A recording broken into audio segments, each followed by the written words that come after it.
یارستان معاف یارستان معاف چه دیوان حق کم کس مو معاف جه هزار یکی مندن سینه صاف ما باقی خودبین مشغول و گزاف دردم گرانن وێنەی کۆه قاف مەر قەدری گەوهەر بزان و سەڕاف مەخلووق گومڕاه گشت ئەقوال خلاف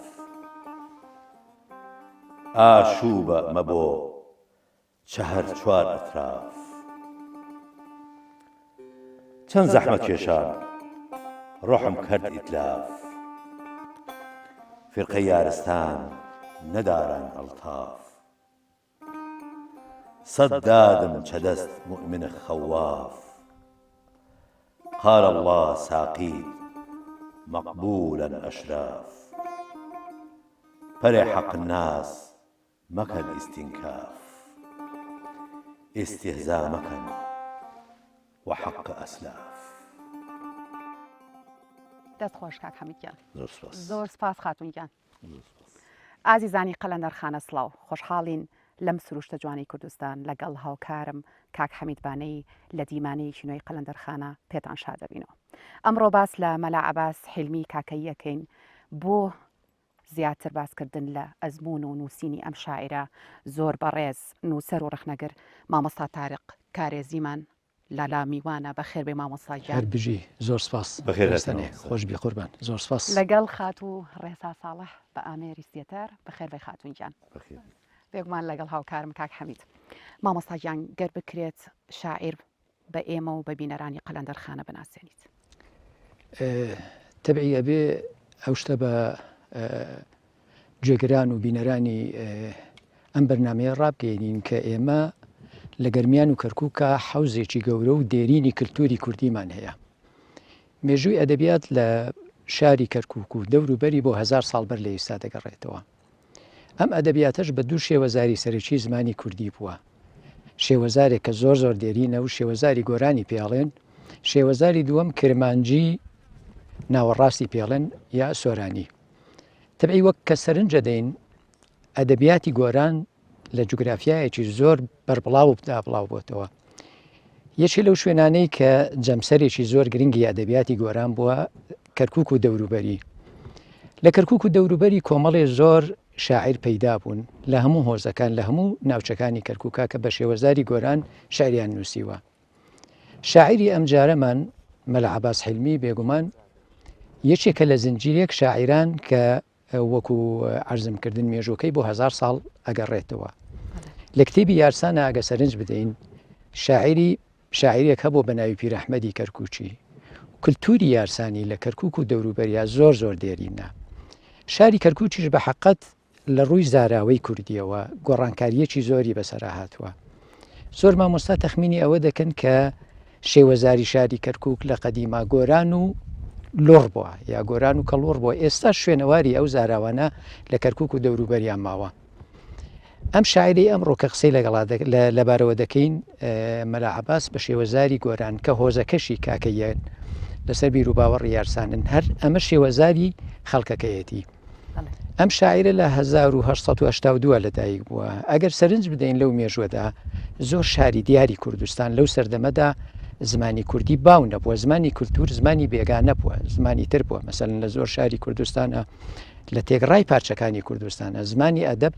فارسی بووە عەرەبی بووە تورکی بووە بەڵام لە شارێکی وەکو کەرکووکە هەمیشە زمانی کوردی زمانی ئەدەبیات و نووسین بووە ئەدەبیاتێکی زارێکی زۆر دەوڵەمەند ئەدەبیاتێکی نووسراوی زۆر شێوەزارەکەش بەڕاستی شێوەزاری گۆران زاڵ بووە بەسەر بە زۆری ینی و تێکەڵ بە بیر و باوەڕی یارسانیش بووە ئەمە وای کردووە سێرەکەم لەسەر ئەمە هەیە مەلا عەباس حیلمی کاکەی ئایا وەکو بیر و باوەڕ موسڵمان بۆ خۆیە کاکەی بووە بێگومان وەکو بیر و باوەڕ یارسان بووە بە بەڵگەی ئەوەی کە لە ناوچێکی یارسان لەدایک بووە لە دایک و باوکێکی یارسان و لە دیوانەکەشی ئەو شتە پیشان دەدا و ژیان نامەکەشی ئەگەر بخوێنیتەوە هەمیشە لە با بڵێن بەپێی کللتوری یارسانی ژیاوە بەڵام کللتوری یارسانی بە شێوەیەکە کللتوریەکی کراوەیە یعنی هەموو ئاینەکان بە حەق بوڵەکە زۆر ئاساییە کە تۆ لە شعرێکی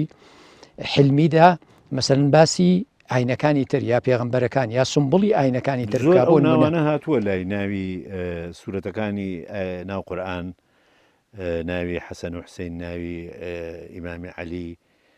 ناوی پێغەمبەرەکانی تر وەکو مەسیح وەکو موسە ئەمانە لە شعرەکانی مەلا عەباسە هاتووە اینجا دروست وایە ئەمە پێم وایە مەلا عەباس لەسەر ڕێچکەی دروستی یارسان ڕۆیشتووە وەکو بیر و باوەڕێکی دێرینی کوردەواری ئەم بیر و باوەڕە بیر و باوەڕێکی کراوەیە گەشت بە هیچ ئاینێکی تر نییە و هەموو ئاینەکانی تریش بە حەقە ناسێنجا ئەم شتە هەم لە ڕەفتاری پێڕەوانی ئاینی یارسانە ڕەنجی داوەت و هەم لە ئەدەبیاتی کە بەم شێوەزارە نووسراوەتەوە شێوەزاری گۆران تەبعی خۆ شێوەزارە سەرچێکە گۆرانی پێڵێن بەڵام لە دەڤەری کەرکووکا پێڵێن ماچۆ بە ماچۆ ناسراوە مامۆستا یانگەر سەرنج لە نووسینەکانی شاعیر بین بۆمان دەرەکەوێت کە معریفەتێکی زۆر دەوڵەمەندی هەبووە لەکوێ کەسبی ئەم معریفەتەی کردووە بێگومان ئەم مرۆڤە ژیانێکی سەخت ژیاوە لە تەمەنێکی زۆر بچووکە لە 4 ساڵیە دایکی کۆچی دواییەکە لە 6 ساڵیە باوکی کۆچی دواییەکە تەبی خۆی لە شاری کەرکووک لەدایی بوو لە 1982 خاڵێکی لە گوندەکانی کاکەی گوندەکانی یارسان لە ڕۆژهەڵاتی شاری مۆسڵ ئێستاش ئەو گوندانە هەرماون و ئەکەونەوە نێوان هەولێر و مۆسڵ سەر بە پارێزگای مۆسڵن ئەلەوێ خاڵۆی لەوێ ئەبێ ئەیبا ئەی خاتە بەر حجرە و خوێندن تا تەمەنی پێم وایە 14 ساڵی لەوێ ئەمێنێتەوە علم و معریفەتێکی زۆر لەوێ پەیداکە بۆ درێژەدان بە خوێندن دێتەوە کەرکووک لە کەرکووکیش ماوەیەک ئەخوێنێ تا ساڵی 1970 لەو ساڵەیە ئەچێ بۆ خانەقین تەبی لە دەڤەری خانەقین و معلومی جەنابتانە و لە دەڤەری پارێزگای ئێستا هەڵەبجە ناوچەی گوندی هاوار ئەلەوێش پەیڕەوانی ئاینی یارسان هەیە و خەڵکی زانا و شارەزا لە بوارەدا هەیە 2 ساڵیش ئەچێتە خانەقین واتە ئەم زاتە لە 3 شوێنی کوردستانە خوێندوویەتی لە گوندەکانی ڕۆژهەڵاتی مۆسڵ دەست پێ دەکات لە کەرکووک درێژەی پێدا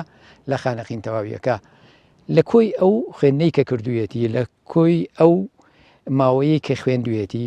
توانیوێتی زانستێکی زۆر بەدەست بێنێ و ئەم شتەش لە شعرەکان یا بە حەقەت ڕەنگەداتەوە لەگەر خەندەخان شعرێکی مەلا عەباسمان بخوێنێتەوە هاوکاری ڕێسەخان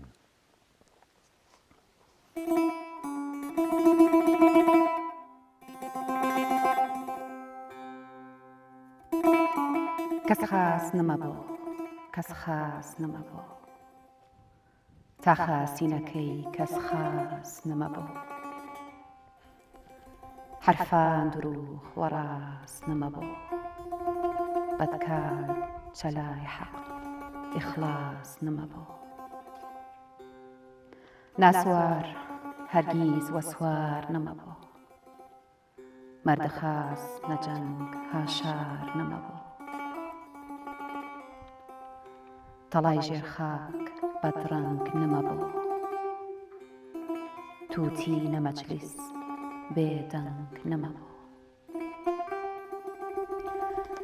مەجلیس سەرمەستان بێنۆش نەمەبوو لوقمەی پوختەنی بێجۆش نەمەبوو شیروە بێمایە پەنیر نەمەبوو تا بەدینەکەی گزیر نەمەبوو تارە تەنبوران بێکۆک نەمەبوو تا هەرزەنەوە سبووک نەمەبوو گفتوگۆی گەرمی وەسەرد نەمەبوو نامەرد وەگەزاف وەمەرد نەمەبوو دەم خۆش خەندەخان بەڵێ مامەسا کۆمەڵێک کەسایەتی هەن کە کاریگەریان لەسەر مەلا عەباس هەبوو وەکو کاریگەری ئەدەبی ئەڵێم کاریگەری شێعری یەکێک لەوانە میرزا خەلیل منەوەر کە ناسراوە بە شاعری چەوساوەکان چەند کەسێکی تریش لە ژیانە کاریگەریان هەبوو لەسەری وەکو فەتاح ئاغای کوڕی سەید خەلیل کاریگەری ئەمانە چۆن بۆ لایەنەکانیان چۆنە؟ من پێم وایە بەگشتی پێڕەوانی ئاینی یارسان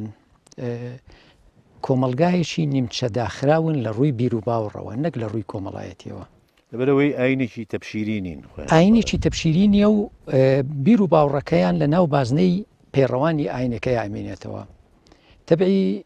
ئەگەر سەیری خەلیل منەوەر بکەی وەکو زانایەک وەکو بیرمەندێک لە ناو کاکەیەکان لێ دەڕوانن وەکو پێشەوایەکی ئاینی خەلیل منەوەر ئیمڕۆ یەکێکە لە سمبڵەکانی بیر و باوەڕی ئاینی یارسان بە دروستی ڕەنگە زەحمەت بێ ینی سەرچاوە لەو بارەوەیەوە کەمە کە مەلا حلمی عەباس کە ئەمەندە لەو سێ شوێنەکە خوێندوێتی بە درێژایی نزیکەی پێم وایە نزیکەی 17 ساڵ خوێندین و عیلمی پەیدا کردووە بە دروستی کەسێک توێژینەوەی نەکردووە کە بزانین کۆنتاکتی لەگەڵ چێدا بووە بەڵام معلومە ئەو ناوچانەی کە یارسان نشینن ئەمانە کللتوری ڕوحی کللتوری ئەدەبیات کللتوری ڕوحی لە لای ئەم توێژەی نەتەوەی کورد زۆر بەرزە زۆر پێگیری کللتوری نەتەوەین و زۆر لە کللتوری ڕەسەنی کوردەواریان پاراستووە سەبارەت بە پەیوەندیەکانی مەلا عەباس من پێم وایە هەر لە بەشی باشوورە عیلموزانستی پەیدا نەکردووە بە پێیەوەی کە لە ژیننامەکەی ئاباسەکرێت لە ساڵی 1934 جارێک چوەتە ڕۆژهەڵاتی کوردستان لە ساڵی پێم وایە 46 بۆ جاری دووەم ئەچێتەوە ڕۆژهەڵاتی کوردستان ئێستاش ئەم نەریتە لە بینی کاکەیەکان یا یارسانەکانی باشوور و یارسانەکانی ڕۆژهەڵاتە هەرماوە چونکە بەشێکی گەوری سومبڵەکانی یارسان لە ڕۆژهەڵاتی کوردستان بە تایبەتی لە ناوچەی کرماشان پارێزگای کرماشان بەڵێ جا ئەم پەیوەندیە ڕۆحی و ئەو پەیوەندیە کللتوریە لە بینی یارسانەکانی باشوور و یارسانەکانی ڕۆژهەڵاتە هەبووە هەروەها لە بازنەی یارسانەکانی باشووریشە هەبووە ژیان نامەی مەلا عەباس پێمانەڵێ بەردەوام یارسانەکانی بەسەر کردوێتەوە وەکو پێشەوایەکی ئاینی بۆ ڕێنماییکردنی خەڵک مەسەن هەمیشە سەردانی گوندەکانی مووسڵی کردووە سەردانی خانەقینی کردووە سەردانی با بڵین پارێزگای هەڵەبجە ناوچەی هاواری کردووە بەردەوام سۆڕاوەتەوە و بۆ بڵاوکردنەوەی کللتوری یارسانی وەک معلومی جەنابتانە ئاینی یارسان بیر و باوەڕی یارسان جۆرێک لە پەردەپۆشکردنی تێدا بۆ بە حەقەت هەر ئەو بیر و باوەڕەش وایە تەنیا ئەو کەسانەی کە لەسەر ئەم بیر و باوەڕن بەڕاستی لە نهێنیەکانی ئەو بیر و باوەڕە ئەگەن بەڕاستی تەنانەت کتێب و سەرچاوە دەربارەی بیر و باوەڕی ئاینی یارسان بە هەمان شێوە ئاینی ئێزدی و ئاینەکانی دیکەی زاگرۆس کە ئەمانە زادەی بەڕاستی کللتوری نەتەوەی کوردستانن فەرقیان هەیە لەگەڵ ئاینەکانی ئیبراهیمی کە سیستەمێکی تایبەت هەیە بۆ ئاین و بیر و باوەڕ سەبارەت بە پەیوەندی لەگەڵ فەتاحاغا بێگومان فەتاحاغا کەسایەتێکی زۆر گەورەی کاکەیەکان بووە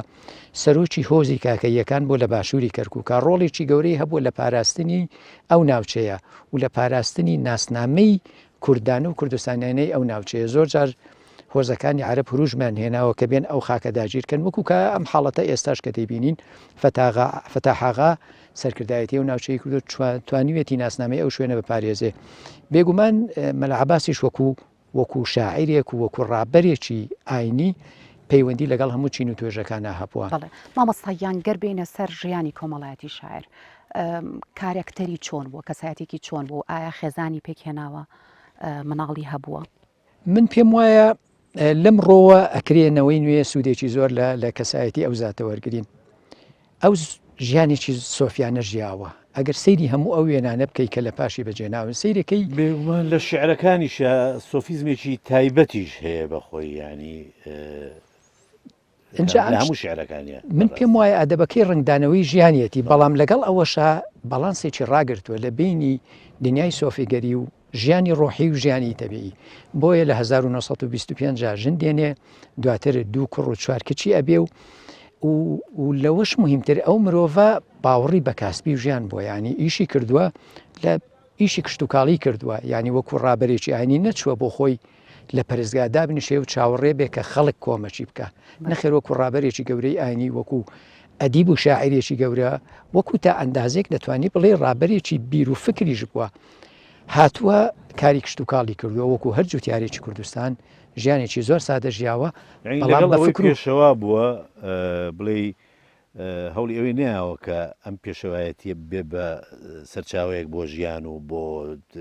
کەسبی مادی و وەکو پێشەوای تیری کاکەیەکانیش بووە دروست پێم وایە وەکو مشەخۆرێ نەژیاوە ینی مرۆڤێکی زۆر سادە بووە تێکەڵ بە ژیان بووە خۆی لە ژیانی هەندێک جار هەژاریش بوو ینی لە ژیان بڵێ بڵێ خۆی بووە جاکات حەمید تۆ ئەگە سەرنجی دەڤەری کاکەی نشین بدەیت کاکەوێتە ڕۆژاوای داقۆق گوندەکانی علی سەرا و زەنقڕ و مەتیق و تۆبزاوە ئەو گوندانە لە ناوچێکی زۆر هەژار نشینن دەشتێکە ئاوی کەمە سەرچاوی دەرامەتی یەکجار کەمە لە هەمان کاتە لەسەر ڕوبەڕووی هەڕەشەی نەتەوەکەی تر بووە مەسەن نەتەوەی هۆزەکانی عرب هەمیشە هێرشیان هێناوە جەنابەت معلومی جەنابتانە کە هۆزەکانی عرب هەمیشە خاچی جزیرەی عربیان جێهێشتووە و هاتوون دەشت و بەراوەکانیان داگیر کرد و دەستیان بەسەراگرتووە بەڵام ئەلەوێ ئەو کاکەیانەکە لەو شوێنەیەکە نیشتەجێ بوون ژیانێکی خۆشگوزەران زۆر زەحمەتە تەنانەت ئێستاش لەم هەلومەرجەدا کە ئەمەندە ژیان پێشکەوتووە ئێستاش گوندەکانی کاکەی نشین لە باشووری کەرکووک ڕۆژاوای شارۆچکەی داقوق ئێستاش بەشی زۆری خانوەکانیان گەڵا بەڵێ مامەساییان درێژە بە باسەکانمان دەدەین پێمان خۆشەوێ گەر کاک حەمید بە هاوکاری خات و ڕێسا شعرێکی ترمان پێشکەشکەن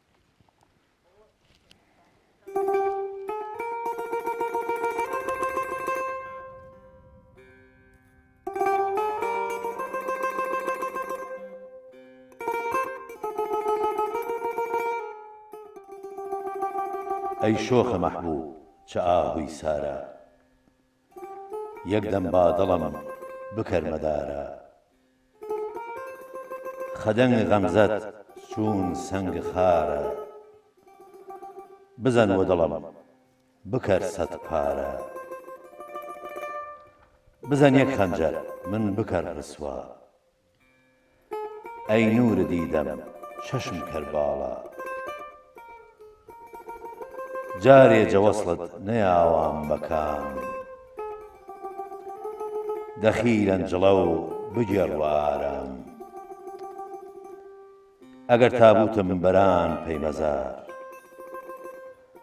ئەگەر نمەی بکەر ئینتیزار من عاشقت تۆم چەنام یار و غار با مروەتت بۆ مەبەرستەم کار کافیەن پێی من چە ڕۆژێ یەکجار ببینی وەچەم جەماڵە دڵدار دەم خۆش کاک حەمیدجان سوپاس دەست و پەنجە خۆش هاتووە مامەساییان شاعر کۆمەڵێک نازناوی هەبووە ئەو نازناوانە چی بوون کە من ئەو شاعیرانی کورد کە زیاتر لە ناسناوییان هەیە زۆربەی شاعیرانی کورد تەنیا یەک ناسناویان هەیە بەڵام سەرنجە دەین مەلا عەباس هەر جاری ناسناوێکی لە شعرەکانیا بەکارهێناوە بۆ نمونە فەقیر مەلا عەباس و یەک دوو ناسناوی تر من پێم وایە ئەمە گزارشت بووە لە دید و بۆچوونی بۆ ژیان ئەو وەختێک کەسێک کە ناسناوی فەقیر هەڵەبژێرێ جۆرێک لە دەربڕی فەلسەفی ژیانی ئەو مرۆڤەیە کە باوەڕی وایە فەقیری نەنجینیەک لەگەڵ فەقیرە وەکو ئەشێ بەو شێوەیەش بخوێنرێتەوە لە دیدێکیکە بەڵام بە بڕای من زیاتر ئەوەیە بەهایەک دەداتە فەقیری ئەو بێگومان لە ژینگێکی سەختا ژیاوە لە ژینگێکە کە دەرامەت و داهات کەم بووە خەڵکەکە بەگشتی فەقیر بووە ینی ئەو کە لە پایەکی گەورەی زانستی و ئەدەبی و عیلما بووە نهاتوە خۆی لە خەڵکەکە جیا کردوێتەوە هەم وەکو ژیان بە پراکتیک وەکو خەڵکەکە ژیاوە هەموو نازناوی فەقیریشی بۆ خۆی هەڵبژاردووە سەبارەت بە نازناوی مەلاش مەلا لە عورفی کوردەواریە معلومە مرۆڤی خوێندەوار بەپێی ئەدەبیاتی کلاسیکی کورد هەمیشە مەلا ئەو کەسە بووە کە خوێندەوار بووە کە شارەزا بووە کە شارەزای عیلم و عرفان بوو و خەڵک لەنایان بۆ بردووە مامۆستا بەکار هاتووە دروست وا بووە واتت ئەتوانی بڵێن ڕۆشنبیر ڕۆشن فکر لە هەمان کاتە خۆشی بە مەلا زانیوە و بەڕاستی شەروا بووە ینی هەم لە بواری ئەدەبیاتە کۆمەڵێ کتێبی نووسیوەتەوە ئەدەبیاتی کوردی هەم لە بواری شعریشە و هەم لە بواری ئاینیدا یان دەتوانین بڵێن ئەم زاتە کەسێکی زانای مەوسوعی بووە ئەنسیکلۆپیدی بووە لە چەندین زانستە دەستێکی باڵا هەبووە تەبعی زانستەکانی ئەو سەردەمەیە. بەڵێ من سەرنجێکی ترم هەیە ئەم وەکو شعر و ئەدەبیاتی دەرەکەوێ حتا وەکو ئەو وێنانەی کە ماوێتی هەستەکەی تۆ وێنەی سۆفیەکە بینی بەڕاستی بەو شێوە و بەو سەر و ڕیش و شێوەی کە هەیەی بەڵام لەگەڵ ئەوەشە کەسێک نەبووە بێ هەڵوێست بێ لە ئاست ناحەقیە یعنی وەک بەڕێزە باسە کرد کە ژنی هەبوو خێزانی هەبوو مناڵی هەبووە لەگەڵ ئەو سۆفیزمە و ئەو حاڵەتی تەئەمولانەی کە تایە بۆ وەکو شعر و ئەدەبیات کەسێکی زۆر بە هەڵوێست بووە دژی چەسانەوەی خەڵک بووە دژی زۆڵم و زۆرداری بووە دژی ڕژێمی پاشایەتی ئەو سەردەمە بووە مەسەرەن دژی دەرەبەگایەتی بۆ کە ئەو کاتە ئازاری جوتیار و خەڵکی هەژاریان ناوە لێرە تەبعی خوێندنەوەیکی تایبەتی بۆ ئەم مەسەلانە ئاکرێ بێگومان دوجار شاعیر خۆی بەشێکە لە کۆمەلگا دەربڕی ویژدانی خەڵکەکەیە ئێمە معلومی جەنابتانە وەختێک کە باشووری کوردستان نەخرێتە سەر عێراق ویلایەتی مووسڵ کورد مافی پێشێ لەکرێ و هەتا ئەم لەحزەیە کە ئێمە لێرەوا دانیشتونە و بەرنمەیە پێشکەشەکرێ هەتا ئێستا کورد وەکو نەتەوێک خاوەنی سەروەری تەواوی خۆی نییە هەمیشە چەساوی دەستی پایتەختێک بۆ کە پیانوتۆ بەغدا بێگومان ڕژێمی پاشایەتی لەسەر دەسەڵات بەدەستی ئینگلیزەکان دامەزراوە حاکمی ئەو دەسەڵاتە هەر خەڵکی وڵاتی عێراقیش نەبووە عەرەبێک بووە کە لە سعودیە هێناویانە عەرەبێکی سعودی بووە ئینگلیزەکان بە حەقت جۆرێک لە مافیان بۆ کورد دیاری کردووە مافی تەواو نا بەڵام لە چوارچێوەی دەوڵەتێکە قوارێکە کە دەوڵەتی عێراق مافی بۆ کورد مافیان بۆ کورد دیاری کردووە بەڵام ڕژێمی پاشایەتی و دواتر لە 1950 بەدواوە ڕژێمی کۆماری بە هەموو سەردەمەکانی هەمیشە جۆرێک لە توندوتیژ بوون بەرامبەر بەگەلی کورد ئەم شتە لە شعری زۆربەی شاعیرانی کووردا ڕەنجی داوەتەوە بێگومان مەلا عەباسیش بە هەمان شت لێرەیە ئەوەندەی کە دەربڕی هەستێکی نەتەوەیە کەمتر دەربڕی هەستێکی زیاتیە چونکە من پێم وایە وەکو زیاتێ ڕەنگە کێشەی لەگەڵ پاشایە نەبوو بێ بەڵام ئەلێرە ئەبێتە گزارشت من پێم وایە لە بۆچوون و ویژدانی نەتەوەکەیەکا کە چەساوەتەوە سەبارەت بە چەسانەوەی مەسلەی چینایەتیش من پێم وایە شاعیر یەکێکە لەو کەسانەی کە بەرزترین ڕادەی هەستەوەری تێدا هەیە وەختی کە ئەبینێ زوڵم ئەیکە ئەگەر براکەشی زوڵم بکات دژی ئەوەستێ بۆیە لە هەندێ خوێندنەوە بۆ شعرەکانی حلمی وای بۆ ئەچن کە دژی دەرەبەک و ئاغایەتی بۆ من ناڵێم نا بەڵام ئەمە جۆرێکە لە خوێندنەوە لەژێر ڕۆشنایی ئەدەبیاتی سۆسیالیزم کە چینەکانە کاتە دووچین چینی دەرەبەگ و بورژوا چینێکی چەساوە یا چینی فیوداڵ کە ئێمە نەگەیشتونێتە خۆناغیەوە چینی جوتیاران بەڵام بە بڕای من ڕەنگە لەو جغدە دەربچێ بەڵێ خاتونە بەڕێزت وەکو نووسەر وەکو ڕەخنەگەر شعرەکانی شاعیر چۆن ئەبینیت پرسیارێکی زۆر جوان خاتونەکە ینی ئەم مرۆڤ ئەو کەسی کە شعرەکانی کۆ کردوێتەوە مامۆستا تاریب کوڕی مامۆستا هەردەوێڵ کاکە یەکە یەکێکن لە سمبڵە گەورەکانی ئەدەبیاتی شاری کەرکووک باسی ئەوەی کردووە لە 3-4 بوارە شعری هەیە بەڵام بە بڕای من ئەو کەسەی کە دیوانەکەی بخوێنێتەوە سەرنج ئەدا ئەم مرۆڤە وەکو مرۆڤێکی چاکساز وەکو ڕابەرێک کە هەمیشە خەڵکی ڕێنمایی کردووە زۆربەی شعرەکانی لەم جەغزەیە ئاسوڕێنەوە ئەتوانی بڵێ پندن ئامۆژگارین ڕێنمایین بەرچاوڕوونین بۆ ئەو خەڵکە لە هەمان کاتە جۆرێک لە سکاڵاشی پێوە دیارە چونکە ئەو ئەڵێ خەڵک کەمتر بە قسەیەکە بە حکمیەوەی کە ئەو ڕابەرێکی ئاینی بووە کە مرۆڤێکی لە دنیا گەیشت و پڕمعریفەت و زانست بووە قەنەعاتێکی بۆ دروست بووە ئینسانێکی بە قەنەعات بووە بەس هەستی کردووە هەموو کەسێ بە پێی تەرازووی عەقڵ و بۆچوونی ئەو هەموو خەڵک ڕاستەڕێ نەژیاوە بۆیە سەیرەکەی هەندێک جارە گلەییەکە ئەڵێ من قساکەم کەم گوێم لێگرێ لە هەزارە یەک ڕاستە ڕێڕوە کە بێگومان ئێمە ئەزانین خەڵکی ئەو سەردەمە خەڵکێکی زۆر بە بەراورد لەگەڵ ئێستا خەڵکێکی زۆر ئاسایی بوون بێکێشە بوون سادە بوون بەڕاستی بەڵام لەگەڵ ئەوەشە چونکە ڕۆح و دید و بۆچوونی ئەو هێندە باڵا بووە هێندە ژیانی بە چاوێکی پاک و سپی و ڕوون تەمەشای جیهانی کردووە تەنانەت شتێکی زۆر بچووکیش لای ئەو لە تەرازووی بیر و بۆچوونی ئەوە لەنجی دروست کردووە ڕەخنەی لێگرتووە مامۆستا بابەتێکی تر هەیە وەکو دوا پرسیاری بەرنامەکەمانە بێ کە گەلێک لە داستانەکانی نووسیوەتەوە جارێکی تر بێگومان نازانین ئایا چۆنی نووسیوەتەوە دیارە بە شێوەیەشتر نووسیوێتەوە وەکو قەندیل و قەڵا ڕەزمە حەوت لەشکەر ڕۆستەم و زۆراب حەسەن و حسین عەزیم شا حەوت ڕەزم یعنی ئەم بابەتانە منی جە و بێژەن ئایا بۆچی ئەمانەی نووسیێتەوە ئایا بیریکردنەوەی لەوە هەبووە کە وەکو باز ئەکرێ ئەم زۆربیان ئەچنە خانەی شانامەوە ئەمانەی ساغ کرد بێتەوە کە ئەم وەکو شانامەی کوردین بۆیە نووسی بێتەوە لێرە بە بڕای من سەرنجێکەیە من حەزەکەم لەو ڕۆ لە گۆشەنیگای پرسیارەکەی جەنابتەوە بچمە سەری ئەدەبیاتی کوردی و کولتوری کورد بەگشتی هەمیشە کەوتۆتە بەرهێڕشی میلەتانی دەوروبەر ئەم شتە وای کردووە بەشێکی زۆری لە ئەدەبیات و کللتوری کورد بفەوتێ ئیسا حلمی مەلا عەباس ئەگەر بێت و کەسێک خەمخۆرێ نەبوایە و ئەو دیوانەی ڕزگار نەکردایە بێگومان ئێستا ئێمە نەمانەزانی کە شاعرێکمان هەیە ناوی حلمیە کە ئەوە نەکتێبی هەیە تەبعی ئەم ئەدەبیاتە ئەم داستانانەی کە جەنابەت ئاماژەت پێکردن هەموویان بەشێکن لە ئەدەبیاتی کللتوری کوردی لە ئەدەبیاتی زارێکی کوردی شاهەیە لە ئەدەبیاتی نووسراوی شاهەیە بۆ نمونە ئێمە لە هەورامانە کۆمەڵێ شانامەمان هەیە چەندین شانامەمان هەیە کە هەمووی داستانەکانی دێرینی نەتەوەی کورد پاڵەوانەکان مەسەن ڕۆستەم یەکێکە لە پاڵەوانە ئەفسایەنەیەکانی نەتەوەی کورد زۆراب ئەنجا ئەم شتە هەم لە ئەدەبیاتی نووسراوی کوردیدا ڕەنجی داوەتەوە هەم لە ئەدەبیاتی زارێکی کوردیشە وەختێ مەلا عەباس حیلمی کە دەسەبا ئەم شتە نووسێتەوە دیارە دەرچی بەوە کردووە ئەم ئەدەبیاتە ڕوو لە نەمانە بەڵێ مامەسا لە کۆتایی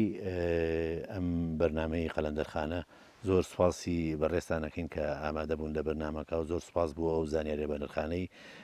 دەربارەی ئەدەبیاتی یارسان و مەلا عەباس حیلمی کاکەی بەخشی و بە ئێمە و بە بینەرانی خۆشەویست سوپاس بۆ هاوکارم خەندەخان هەروەها زۆر سوپاس بۆ خات و ڕێسا و سێتارەکەی و زۆر سوپاس بۆ ئامادەبوونت خۆشەویستان لە کۆتایی ئەڵلقەی ئەم جارەی قەلەندەرخانە کۆتایی بە بەرنامەکەمان هێنین بە شیعرێکی مەلا عەباسی حیلمی کاکەی کە لەلایەن خەندەخانەوە بۆتانە خوێندرێتەوە خواتان لەگەڵ یاران ئۆریانم یاران ئۆریانم معلوم بۆ لێتان یەکجار ئۆریانم جەداخ دەوران جگەر بوریانم یاوان وە فەلەک داد و ئەفغانم گاگاهێ غەمناک گاه شادومانم گاهێ ئابادم گاهێ وێرانم دەماوە ناسا وەرزەن دەمانم کەم ڕوئەت بیەن نور چەمانم نحن قسمنا كم كردن نانم نمندن تاقت تا وتوانم ئەرزاق مطلق نەکۆ دەرمانم ساڕێژ نمەبوو کۆ نەزانم